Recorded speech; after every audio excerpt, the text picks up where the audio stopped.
नमस्कार दोस्तों, मैं संजय रोहिला स्वागत करता हूं आपके अपने चैनल क्रिप्टो न्यूज़ सेंटर पर। तो दोस्तों, आज सीधे आपको लेकर चलता हूं इंडियन पार्लियामेंट के अंदर और आपको दिखाता हूं कि आज भारतीय लोकसभा में क्या क्या हुआ और क्रिप्टो के ऊपर, ब्लॉकचेन और क्रिप्टो करेंसी के ऊपर क्या क्या डिस्कशन हुए, सवाल जवाब जो हुए उनसे आपको रूबरू करवाता हूं।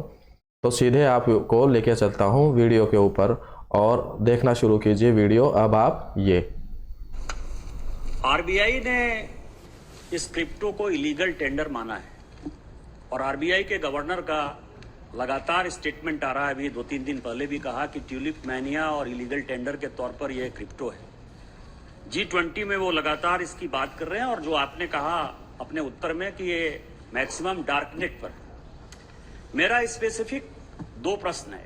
एक प्रश्न ये है कि भारत सरकार ने पिछली बार इसके ऊपर टैक्स लगाया, उस टैक्स में भारत सरकार ने कितना कलेक्ट किया, और दूसरा जो सुप्रीम कोर्ट ने आरबीआई के इलीगल टेंडर के कॉन्सेप्ट को स्ट्रक डाउन किया, क्या भारत सरकार इसके बारे में दोबारा रिव्यू पिटीशन में सुप्रीम कोर्ट में जाएगी?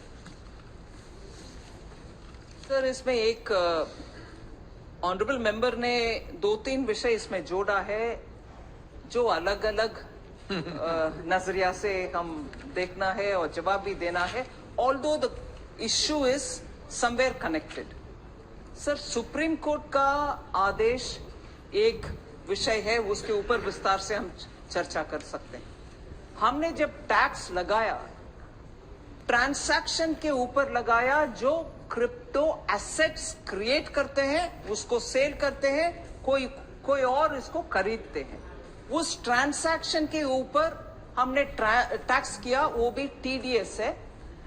इसलिए किया, हमें ये पता चलना चाहिए कि ये कौन ये एसेट क्रिएट किया, कौन सा प्लेटफॉर्म में इसका ट्रांसैक्शन हो रही है और किसने इसको खरीदना चाहते हैं। इससे ये टीडीएस के द्वारा हमने ये कोशिश कर रहे हैं कि ये पैसा का रूट कहां से कहां जा रहा है, जिससे टेररिज्म का फंडिंग ना हो और ड्रग का पैसा इससे ना निकला हो, ऐसे।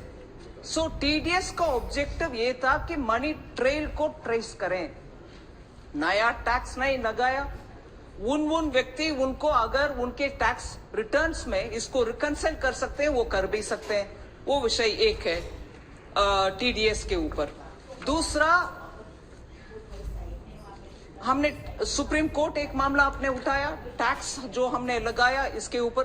तीसरा, सर, ये सब जो बाहर चल रही है वो करेंसी नहीं है, ये एसेट क्रिएशन और ट्रांसफर जो रिजर्व बैंक ने इश्यू कर रहे हैं वो है सॉवरेन बैक्ड करेंसी, और उसमें होलसेल और रिटेल, जैसे मैं पिछले सवाल के लिए जवाब दिया, वो होलसेल और रिटेल के ऊपर पायलट हो रही है। उसमें कुछ पायलट के बाद ही हम उसका उपयोग कैसे विस्तार रूप से हम कर सकते हैं, इसके ऊपर ध्यान देख करके कुछ निर्णय में आ पाएंगे। इस बीच में G20 में भी ये चर्चा हो रही है। करेंसी एक है, एसेट दूसरा। इन बीच में ब्लॉकचेन का टेक्नोलॉजी जो फिनटेक इंडस्ट्रीज के लिए बहुत काम आएगा, उसको कहीं हम बैन ना करें, क्योंकि इसका उपयोग बहुत सारे रूप में हम कर सकते हैं। सिर्फ क्रिप्टो के लिए वो उपयोग में नहीं आता, सिर्फ क्रिप्टो के लिए नहीं उपयोग में आता, बाकी सब में उपयोग कर सकते हैं। So crypto currency, crypto asset, इन सबको रेगुलेट या बैन करने के रास्ते पे हम ब्लॉकचेन टेक्नोलॉजी को बैन करना नहीं चाहते हैं, मगर उसको भी रेगुलेट करना चाहते हैं। ये एसेट के विषय में मैं बात कर रही हूँ, करेंसी तो रिजर्व बैंक हैंडल कर रहा है। Okay, all right guys. तो चलो, कुछ तो अच्छा निकल के आ रहा है। ब्लॉकचेन को तो एज ए टेक्नोलॉजी एक्सेप्ट कर रहे हैं, पहले तो ये भी नहीं था।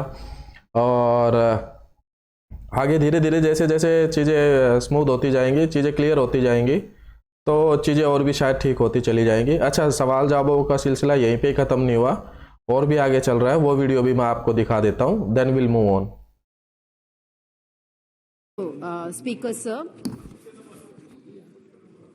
Question number 146. Honorable member.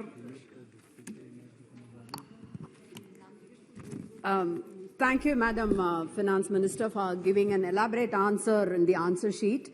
But, Honorable Speaker, sir, I would like to ask through you, Madam Minister, regarding crypto mining.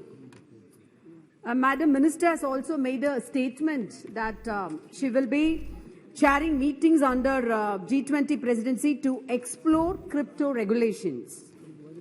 So, crypto mining is the booming thing now, the in thing in India, and a lot of Indians are taking keen interest in that, with the ecosystem favorable for them also. And since China is tracking down crypto miners, India can be an alternate destination if regulatory certainty and infrastructure are provided. I would like to ask Madam Minister through you, sir, how does the government plan to regulate crypto mining in India to cater to environmental and energy consumption concerns? Thank you. Sir, as I explained the answer given, at the moment they are largely unregulated in India. Whether it's mining or whether it's the asset, whether it is the transaction, we recognize that this is very completely almost driven by technology, and a standalone country's effort in controlling or regulating this is not going to be effective.